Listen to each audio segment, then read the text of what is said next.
Now, what I'm going to show you how to do is how to make a textured stamp.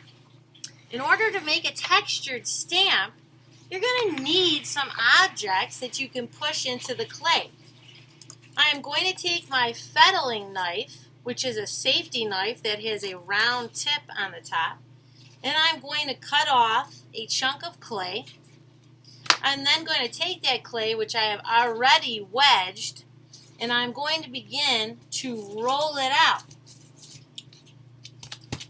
I'm going for a cone shape, and what you're going to find is, as you roll this out, you're going to want to flatten your hand and roll one side out more than the other. Then you're going to take your fettling knife, you are going to cut off the end and have a nice smooth surface to imprint your texture onto. This is a very long stamp. So for this particular one, I'm also going to remove a little bit of the top. All I really need up here is a handle to work with because I'm basically making my own stamp right now.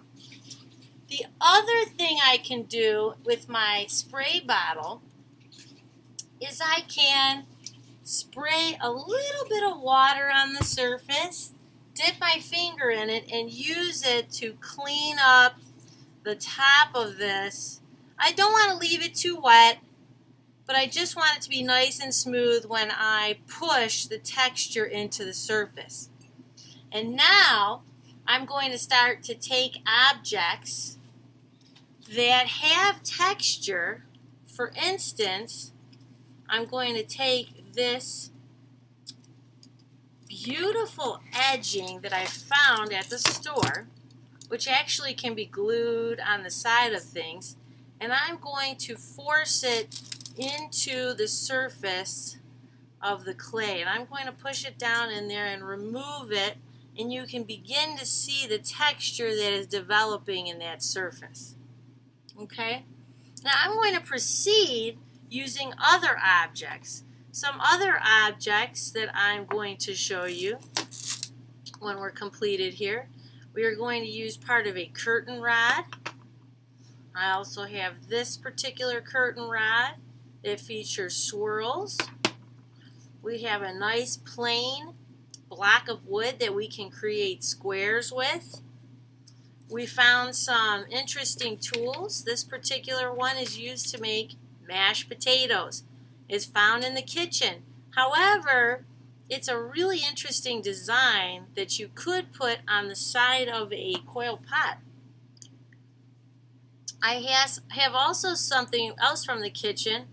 This particular radiating pattern would look really nice on the side of a piece, as well as using necklaces. There's necklaces that you may have, broken ones or working ones. You only want to bring in necklaces that you're not afraid to get dirty. Necklaces that are not real metal will lose their shiny surface when they are cleaned. However, they're different sizes and shapes. We even have some cheaper ones. Imagine putting this on the edge of your object and pushing it in and creating a beautiful pattern of dots